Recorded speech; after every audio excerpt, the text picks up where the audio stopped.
கோமலா ருசியான சமையல். கோமலா, நான் இப்போ வந்து கீரை மசியல் வந்து பண்ண போகிறேன்.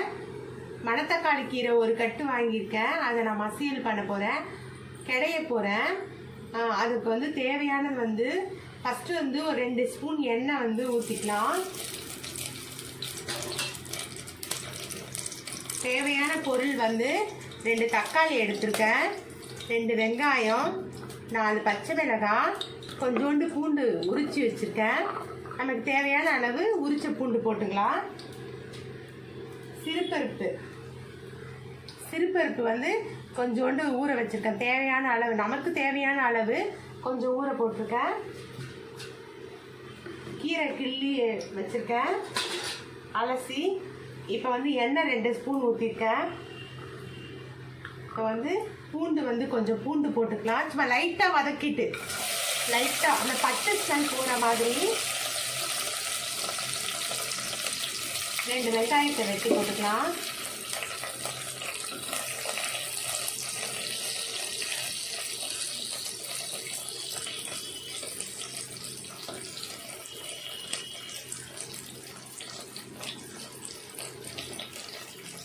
சும்மா பெருசாக ஓரளவுக்கு நார்மலாக வெட்டி போட்டுக்கலாம். 2 தக்காளி வெட்டி போட்டுக்கலாம்.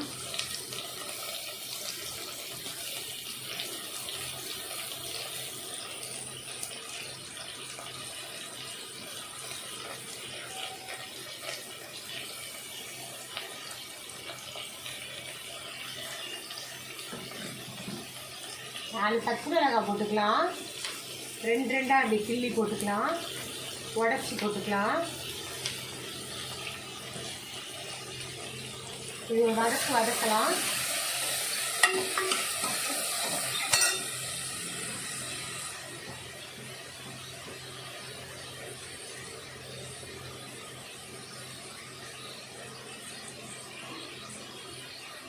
ஒரு பெருங்காயம் போட்டுக்கலாம்.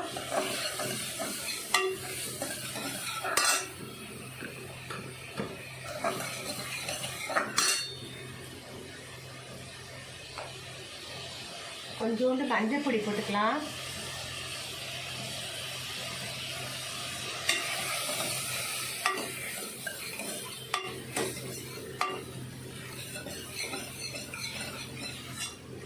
லைட்டாக வதங்கட்டும்.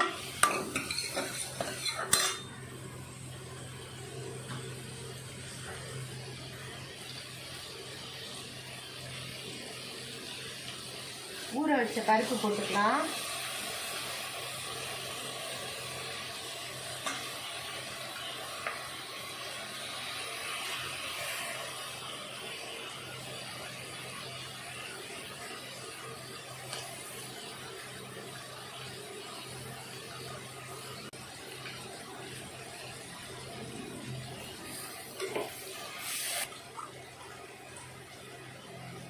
லைட்டாக வதங்கிடுச்சு. இப்போ கீரை அலசி போட்டுக்கலாம்.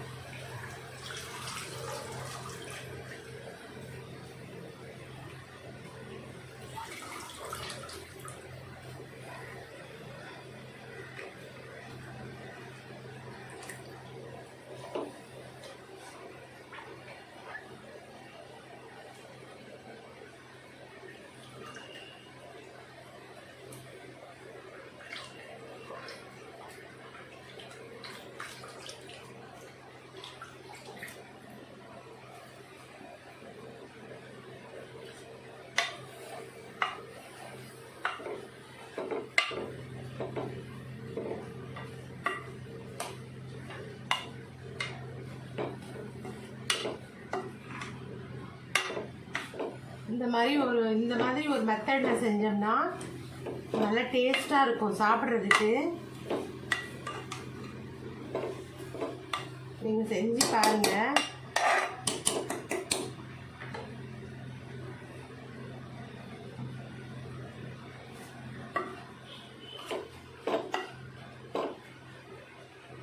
ஓரளவுக்கு வதங்கிருச்சு. இப்போ வந்து 1 டம்ளர் தண்ணி ஊற்றிக்கலாம்.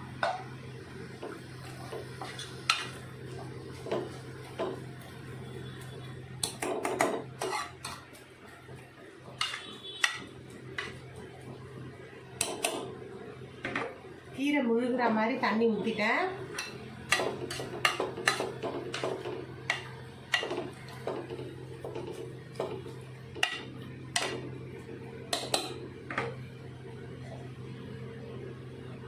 இன்னொரு டம்ளர் தண்ணி ஊற்றிக்கலாம்.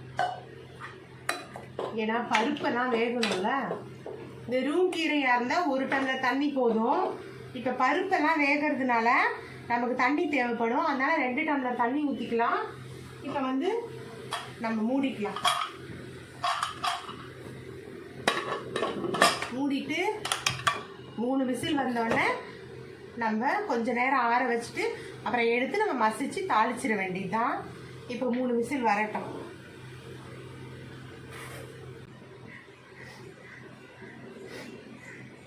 விசில் போட்டுறேன். 3 விசில் வர வரலும் வச்சுருக்கேன்.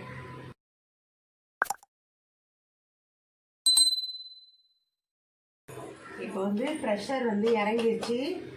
இப்போ வந்து நம்ம ஓப்பன் பண்ணலாம்.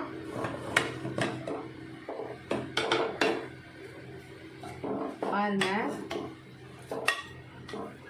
நல்லா வெந்துருச்சு. இதை வடிகட்டிட்டு நம்ம வந்து மத்து இருந்ததுன்னா மத்தில் நம்ம கிடையலாம்.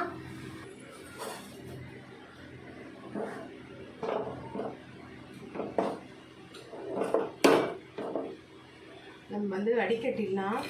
தண்ணிலாம் வடிகட்டிடலாம்.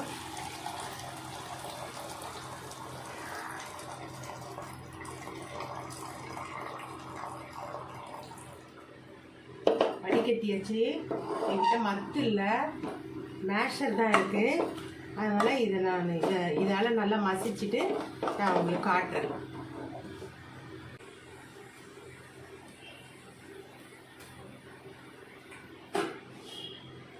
தவா சூடாயிடுச்சு. எண்ணெய் ஊற்றிக்கலாம். கொஞ்சமாக தான் ஊற்றிருக்கேன், போதும். ஏன்னா ஏற்கனவே நம்ம வெங்காயம் தக்காளியில் 2 ஸ்பூன் போட்டு வதக்கியிருக்கோம். அதே மாதிரி 1 ஸ்பூன் போட்டு நம்ம தாளிச்சிக்கலாம். இப்போ எண்ணெய் சூடாக்கிட்டு இருக்கு. கடுகு உளுந்து போடலாம். கொஞ்சோண்டு காஞ்ச மிளகாய் போடலாம். 2 காஞ்ச மிளகாய் தான் போடுறேன். கருவேப்பிலை போட்டிருக்கேன். 2 காஞ்ச மிளகாய் கிள்ளி போட்டுக்கலாம். நான் ஏற்கனவே நம்ம பச்சை மிளகாய் போட்டிருக்கோம் 4 காரத்துக்கு. சும்மா இந்த ஸ்மெல்லுக்காக நான் 2 காஞ்ச மிளகாய் போடுறேன். உங்களுக்கு காரமே வேணான்னு சொன்னீங்கன்னா நீங்கள் பச்சை மிளகாய் அதில் போடாமல் வெறும் காஞ்ச மிளகாய் தாளித்து போட்டு கூட நீங்கள் சாப்பிட்லாம். இது மணத்தக்காளி கீரை வந்து கசக்கும். அதனால வந்து நான் சிறுபருப்பு போட்டு இந்த மாதிரி பண்ணுறேன். நார்மல் கீரைக்கு வந்து நம்ம போட வேண்டாம். நம்ம எது வேணால் போடலாம். துவரம் பருப்பு போடலாம், எது வேணால் போடலாம். புளி போட்டு கிடையலாம், நம்ம இஷ்டம்தான். எது இஷ்டமோ அது. ஆனால் இது வந்து கசக்கிறதுனால, சிறு கசப்பு கசக்கிறதுனால நம்ம சிறுபருப்பு போட்டிருக்கோம்ல.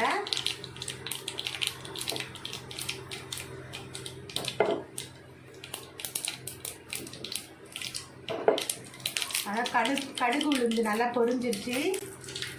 எடுத்து ஊற்றிக்கலாம்.